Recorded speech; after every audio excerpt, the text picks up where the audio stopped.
જય દ્વારકાધીશ ને જય માતાજી મિત્રો આજે આપણે થોડીક વાવાઝોડું અને વાવાઝોડાના વરસાદ વિશેની વાત કરવાની છે। તો પહેલાં તો ખેડૂત મિત્રો તમને એ કહો છો કે પહેલાં ધ્યાનથી વિડીયો સાંભળજો, વિડીયોને આખો જોયો, જેથી કરી તમને ક્યાંક ને ક્યાંક આ વિડીયો એવો ઉપયોગી થાય। ખેડૂતના દીકરા તરીકે એક સાચી સલાહ આપું છું તમને। અને ખેતીની અંદર ખેડૂતોને ખેતીની અંદર સુખી થવાનો સંકલ્પ મિત્રો કેવો છે ને એ મારી પાસે સંકલ્પ છે। કેમ કે ખેતી છે ને, ખેતી મિત્રો ખરેખર આમ તો જો તમારું ભવિષ્ય છે ને હું નક્કી નથી કરી શકતો, પણ મારું ભવિષ્ય છે ને મારું ભવિષ્ય ખેતી છે। કેમ કે ખેતી છે ને એ ઉત્તમ છે, અને આજ નહીં તો 5 વર્ષ પછી મોટામાં મોટો બિઝનેસ મિત્રો ખરેખર ખેતી છે। ખેતી સિવાય મોટો બિઝનેસ એકય નહીં હોય। તમારી પાસે 10 વીઘા જમીન છે ને તો તમે શાંતિથી, આરામથી અને મોજથી તમે જીવી શકશો। કેમ કે પણ ઘણી વખત મિત્રો વેદના એ વસ્તુની થાય છે કે તમે આડેધડ ખેતી કરવામાં, ટેકનોલોજી કેને કહેવાય, આધુનિક ખેતી કેમ કરવી, એ વસ્તુ મહત્વની છે। તો મિત્રો આપણે આપણી ચેનલની અંદર, આપણે જે જૂની ચેનલ હતી જીતેશ કે આહિર, એની અંદર અત્યારે પ્રોબ્લેમની હિસાબે આપણે વિડીયો નથી મૂકતા, પણ નવી ચેનલ છે તો નવી ચેનલમાં જે નવા મિત્રો હોય એ ચેનલને સબસ્ક્રાઈબ કરવાનું મિત્રો ભૂલતા નહીં।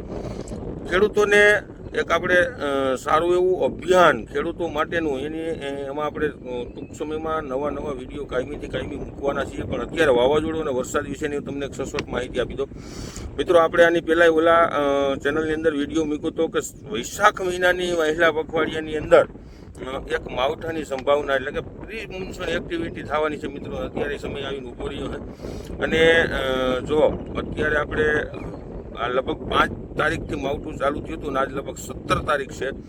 હજી સતત ઘણા બધા વિસ્તારની અંદર વરસાદ ચાલુ છે, અને આ વરસાદ હજી ચાલુ રહેવાનો છે મિત્રો। પણ કહેવાનો મતલબ એવો છે કે આ વરસાદ ત્યારે બંધ થાય કે જ્યારે અરબી સમુદ્રની અંદર જે ટૂંકમાં અત્યારે હલચલ થાય છે, અને જે લો પ્રેશર થાય પછી બેલમાર્ક લો પ્રેશર થતું હોય છે, ડિપ્રેશન છે, ડીપ ડિપ્રેશન, જેમાંથી વાવાઝોડું પરિવર્તન થતું હોય છે।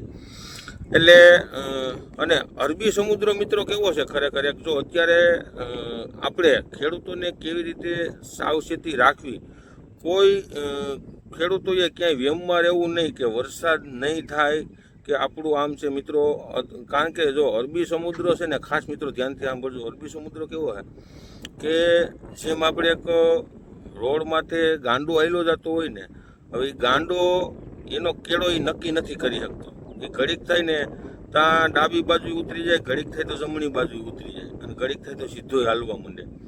અને એ જ રીતે અરબી સમુદ્રની સિસ્ટમ છે। અરબી સમુદ્રની અંદર ગમે અત્યારે સેટેલાઇટ છે આપણે, સેટેલાઇટ એના અલગ અલગ રસ્તા બતાવતું હોય છે, પણ એની અંદર જે અરબી સમુદ્રની અંદર કોઈ પણ સિસ્ટમ બનતી હોય છે કે વાવાઝોડું બનતું હોય છે, એનું મિત્રો જ્યાં સુધી એનું બની જાય છે અને ત્યાં સુધી નક્કી નથી થતું, બની ગયા પછી દિશા એનું બદલતું હોય છે। આપણે તોકતે વાવાઝોડુંમાં જોયું કે જે ગુજરાત તરફ આવવાની શક્યતા નહોતી, કોઈ પણ આગાહીવાળા કહેતા હતા આપણે ગુજરાતમાં કોઈ ખતરો નથી, અને રાઈતો રાઈટ ટાઈટકું હતું મિત્રો, ઘણી બધી નુકસાની થઈ હતી।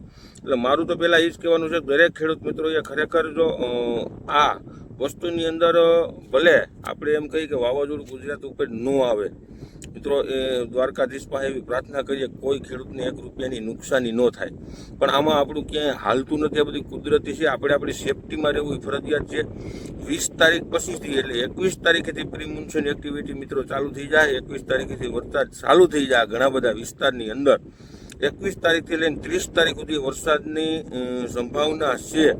હવે કેટલા વિસ્તારમાં છે અને ક્યાં છે એ અત્યારે આપણે ન કહી શકીએ, કારણ કે અત્યારે સેટેલાઇટ ઉપર ઘણા બધા, પણ સૌરાષ્ટ્ર, દક્ષિણ ગુજરાત, દક્ષિણ સૌરાષ્ટ્ર અને આમ જુઓ તો મુંબઈવાળો વિસ્તાર જે છે ટૂંકમાં, એ વિસ્તારની અંદર તો વરસાદ થાય એવી અત્યારે ફાઇનલ શક્યતા છે મિત્રો। એટલે પછી ગુજરાતની અંદર કેટલા વિસ્તારની અંદર થાય તો 2 વિસ્તાર તો જે આપણે કીધું, દક્ષિણ ગુજરાત અને દક્ષિણ સૌરાષ્ટ્ર। દક્ષિણ સૌરાષ્ટ્ર એટલે કે જુનાગઢ ને ગીર સોમનાથ ને જે વિસ્તાર છે આપણો, એ એરિયો બધો આવે, અમરેલી, ભાવનગર, એ બધા વિસ્તાર આવતો હોય છે। હવે કેવો વરસાદ થાય એનું આપણે અત્યારે કંઈ નક્કી ન કરી શકીએ, પણ વરસાદ થાય એટલે સારો મિત્રો। વરસાદ થાય, ઓછો વરસાદ તો થાય નહીં, વાવણી લાયક જ વરસાદ થાય. એટલે ખેડૂતોને એક મારી વિનંતી છે કે 21 તારીખ આવે ત્યાં સુધીમાં જે લોકોને ખેતી કરવાની છે ખેતી કરી લ્યો. સાહ નાખવાનો હોય તો સાહ નાખી દો, જેથી કરી સારો એવો વરસાદ વાવણી લાયક થાય તો સીધું વાવેતર થઈ જાય. હવે જે પ્રિમોન્સૂન એક્ટિવિટીનું જે અત્યારે માવઠું થાય એ માવઠાની અંદર હવે વાવવું વિતાવો હશે. અને એક ખાસ ધ્યાન રાખજો, વાવ્યા પછી તમારી જમીન 20 થી 25 દિવસ કે 1 મહિનોથી માટે મગફળી વાવો કે કપાસ વાવો, ગમે તે પાક વાવો, તમારી જમીન પાણી વગર ખમી શકે એમ છે કે નહીં, અથવા તો પાણી જો 15 દિવસ પછી પાવું પડે તો પાણી તમારી પાસે છે કે નહીં, આ ખાસ તમે ધ્યાન રાખજો. કેમ કે એક આ પ્રિમોન્સૂન એક્ટિવિટી પૂરી થઈ પછી 30 ને 41 તારીખની આસપાસ વરસાદ બંધ થયા પછી આપણી દેશી ભાષામાં અહાડ મહિના જેઠ મહિનો આખો મિત્રો કોરો, એટલે ટૂંકમાં મારા અંદાજ પ્રમાણે આવતી 20 તારીખ પછી, છઠ્ઠા મહિનાની 20 તારીખ પછી વરસાદના સંભાવની પાછી છે વાવણી લાયક વરસાદ. જો આમાં જેને વાવણી થઈ ગઈ ને એ થઈ જાય, બાકી જે રહી ગયા ને મિત્રો એ 20 તારીખ 25 તારીખની આસપાસ કે 25 તારીખ પછી કદાચ, ત્યાં સુધી વાટ જોવાની આપણે નથી. અને આપણે હું તમને એક વાત કહું, આ વરસાદની આગાહી જો કે આપણે સોશિયલ મીડિયામાં અત્યારે મૂકીએ છીએ, આપણે 2 દિવસ લેટ છીએ, પણ 3 દિવસ પહેલાં જ્યારે આપણે એક દેશી ભાષાની વાત કરીએ કે કાતરો થતો હોય છે ને, જે અત્યારે આપણે થોડોક ટાઈમ પહેલાં આપણે જે જોતા હોઈએ છીએ ગાભનું, એ અટાણે જે આપણે ટૂંકમાં એક આપણે આપણી રીતે દેશી ભાષામાં જોતા હોઈએ છીએ કે પરપોટો ફૂટવો અને કાતરો થાવો અને વાદળાને એ બધા આધારે કહીએ છીએ કે 1 અઠવાડિયાની અંદર કે 10 દિવસની આસપાસ 100% વરસાદ મિત્રો થાવો જોઈએ. થાય ફાઇનલ છે.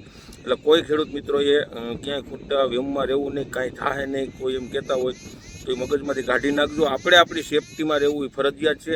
અને હજી પણ એક મિત્રો બીજી સલાહ આપું છું, આગળ વિડીયોમાં ઘણા બધા વિડીયોમાં તમને કહીશ કે 2025નું વર્ષ પૂરું થાય ને 2026નું વર્ષ, આમ તો 1 વર્ષ દિવસ માટે આટલી. જો તમારે કોઈ પણ જાતનું કામકાજની અંદર જો તમારે જરૂરિયાત ન હોય તો ખોટી રીતે કાંઈ રૂપિયાનો ખોટી રીતે વેડફા નહીં, બગાડ કરવું નહીં. ખેડૂત મિત્રોને ખાસ ધ્યાન રાખજો. કેમ કે ક્યારેક કંઈક એવા પ્રોબ્લેમ થતા હોય ને આવતા હોય છે, પણ એ બધી કુદરતના હાથમાં હોય છે. પણ આપણે જ્યાં સુધી જરૂર ન હોય ને ત્યાં સુધી ખોટી રીતે રૂપિયાનો બગાડ કરવો નહીં, વેડફાવવા નહીં. આ ખાસ એક ધ્યાન રાખજો મિત્રો. તમને મારી ભાષામાં કહું છું, જે ખેડૂત મિત્રો સમજતા હોય સમજી જાય. તો અવનવા વિડીયો કાયમીથી કાયમી જોતા રહ્યો મિત્રો. જય જવાન, જય કિસાન.